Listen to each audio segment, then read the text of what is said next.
wabarakatuh. Halo semuanya, salam sejahtera untuk kita semua. Perkenalkan, kami dari mahasiswi Universitas Negeri Padang dari kelompok pertama yang akan menjelaskan materi dari mata kuliah Pendidikan Kewarganegaraan dengan dosen pengampu Ibu Elva Miselia MPD. Di sini kami dari kelompok 1 yang terdiri dari 9 orang yang akan menyampaikan materi tentang demokrasi Pancasila. Apa itu demokrasi? Kata demokrasi berasal dari dua kata, yaitu demos yang berarti rakyat dan kratos atau kraten yang berarti pemerintah, sehingga dapat diartikan sebagai pemerintahan rakyat, atau yang lebih kita kenal sebagai pemerintahan dari rakyat, oleh rakyat, dan untuk rakyat. Secara historis, demokrasi lahir dari pemikiran hubungan negara dan hukum pada masa Yunani kuno, dan dipraktikkan dalam hidup bernegara pada abad ke-6 hingga abad ke-4 sebelum Masehi.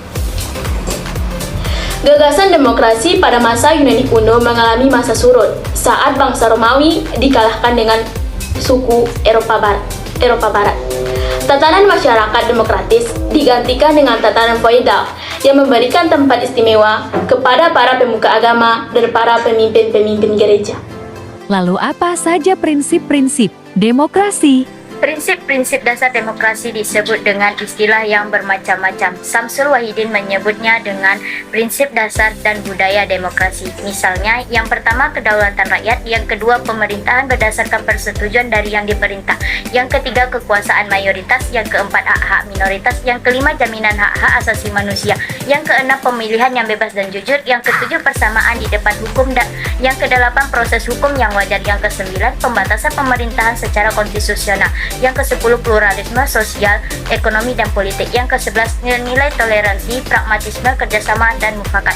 Dapat disimpulkan prinsip-prinsip dasar demokrasi yaitu yang pertama pemegang kedaulatan negara adalah rakyat, yang kedua mekanisme kekuasaan mayoritas, yang ketiga pelaksanaan pemilihan yang bebas dan jujur untuk memilih perwakilan rakyat yang akan menjalankan pemerintahan, yang keempat dihargainya nilai-nilai kebebasan, toleransi, pluralitas, kesetaraan, keadilan, dan kemanusiaan. Bentuk-bentuk demokrasi, apa aja ya?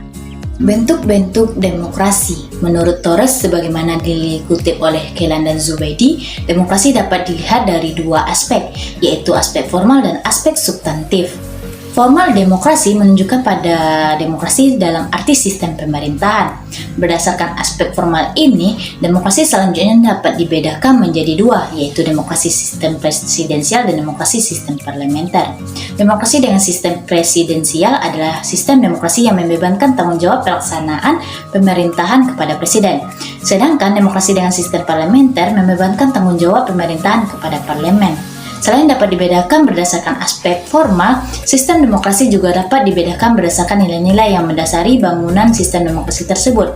Dilihat dari nilai-nilai yang mendasarinya, demokrasi dapat dibedakan menjadi beberapa bentuk, yaitu yang pertama demokrasi sistem liberal, serta yang kedua demokrasi sistem sosialis. Materi selanjutnya yaitu 5 demokrasi menurut G. Bingham Paul Jr. Yang pertama, pemerintah mengklaim mewakili hasrat warga negara. Yang kedua, klaim tersebut berdasar atas adanya pemilihan kompetitif secara berkala antara calon alternatif. Yang ketiga, kebanyakan orang dewasa ikut dalam pemilihan sebagai pemilih atau yang dipilih. 4. Pemilihan bebas. Yang kelima, warga negara memiliki kebebasan dasar berbicara, pers, berkumpul, dan berorganisasi membentuk partai politik. Selanjutnya, unsur-unsur dasar demokrasi menurut Kailan dan Zubaidi 2007. Yang pertama, keterlibatan warga negara dalam pembuatan keputusan politik. Yang kedua, tingkat persamaan tertentu di antara warga negara. Yang ketiga, tingkat kebebasan atau kemerdekaan tertentu yang dipakai oleh warga negara. Yang keempat, suatu sistem perwakilan. Yang kelima, suatu sistem pemilihan kekuasaan mayoritas. Lanjut aspek demokrasi. Aspek demokrasi Pancasila. Terdapat dua aspek yang menjelaskan definisi dari demokrasi Pancasila, yaitu aspek material. Aspek material meliputi substansi dan isi. Aspek ini menjelaskan tentang pengakuan terhadap harkat dan martabat manusia. Demokrasi Pancasila tidak hanya tentang demokrasi politik saja, tetapi juga tentang demokrasi ekonomi dan sosial. Yang pertama, aspek formal. Aspek formal menjelaskan tentang proses, cara rakyat menunjuk wakil dari lembaga perwakilan rakyat, mengatur musyawarah wakil rakyat secara bebas, terbuka, dan jujur. Demokrasi Pancasila adalah memakai cara musyawarah untuk mencapai mufakat dalam pengambilan keputusan. Sistem demokrasi di Indonesia terdapat di sila keempat yang berbunyi, kerakyatan yang dipimpin oleh hikmat kebijaksanaan dalam permusyawaratan dan perwakilan. Perkembangan demokrasi di Indonesia dibagi dalam 4 periode. Yang pertama, periode tahun 1945 sampai 1959. Periode kedua, 1959 sampai 1965. Periode ketiga, 1966 sampai 1998. Dan periode keempat, 1999 sampai sekarang. Demokrasi Pancasila ini sebagai sistem demokrasi yang dianut di Indonesia. Secara ringkas, sistem demokrasi ini dilaksanakan berdasarkan mufakat agar mencapai kesejahteraan. Periode demokrasi di Indonesia NIK. Yang pertama yaitu periode 1945 sampai 1949.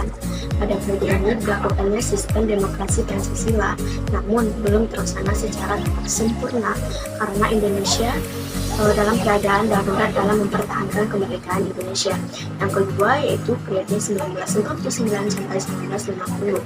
Pada periode ini diberlakukannya konstitusi RIS, di mana Indonesia dibagi menjadi beberapa negara bagian dan pemerintahan dilaksanakan oleh Perdana Menteri dan Presiden hanya sebagai lambang.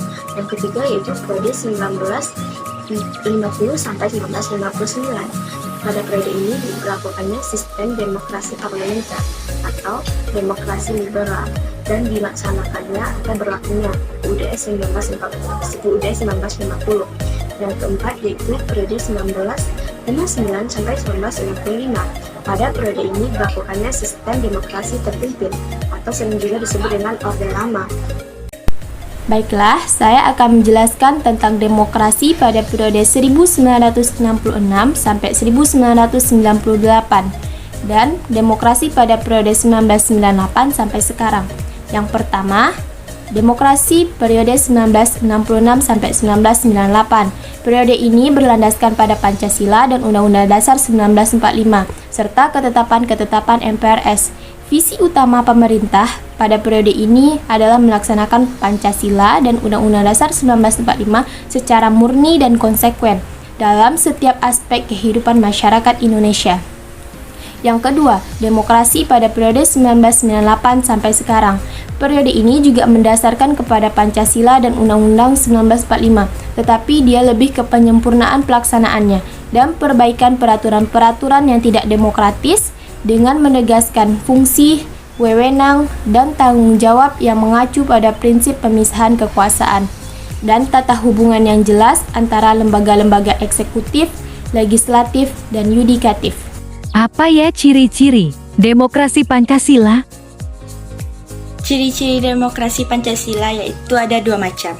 Yang pertama, demokrasi Indonesia adalah demokrasi Pancasila, yang artinya sistem demokrasi yang dilandasi oleh nilai-nilai ketuhanan, kemanusiaan, persatuan, kerakyatan, dan keadilan. Yang kedua, demokrasi Indonesia adalah pemerintahan rakyat berdasarkan nilai falsafat Pancasila, atau pemerintahan dari, oleh, dan untuk rakyat berdasarkan Pancasila. Selanjutnya, pilar-pilar demokrasi Pancasila. Pilar demokrasi di Indonesia itu terbagi menjadi 4. Yang pertama adalah konsep kekuasaan. Kekuasaan ada di tangan rakyat. Hal ini diatur pada pembukaan Undang-Undang Dasar 1945 dan pada pasal 1 ayat 1 dan 2 Undang-Undang Dasar 1945. Pembagian kekuasaan ini terbagi menjadi eksekutif, legislatif, yudikatif, dan inspektif. Lalu pembatasan kekuasaan ini diatur pada pasal 1 ayat 2 dan pasal 20A ayat 1 Undang-Undang Dasar 1945. Lalu pilar yang kedua adalah konsep pengambilan keputusan. Pengambilan keputusan ini berdasarkan azas musyawarah. Namun jika musyawarah ini tidak mencapai mufakat, maka suara terbanyak akan diambil sebagai keputusan. Hal ini diatur pada pasal 7B ayat 7 Undang-Undang Dasar 1945. Konsep yang ketiga adalah konsep pengawasan. Sebelum diamandemen, pengawasan dilakukan oleh MPR sebagai penjelmaan masyarakat. Konsep yang keempat adalah konsep partisipasi. Partisipasi dapat dilakukan oleh seluruh warga negara Indonesia, mencakup semua aspek kenegaraan dan kemasyarakatan.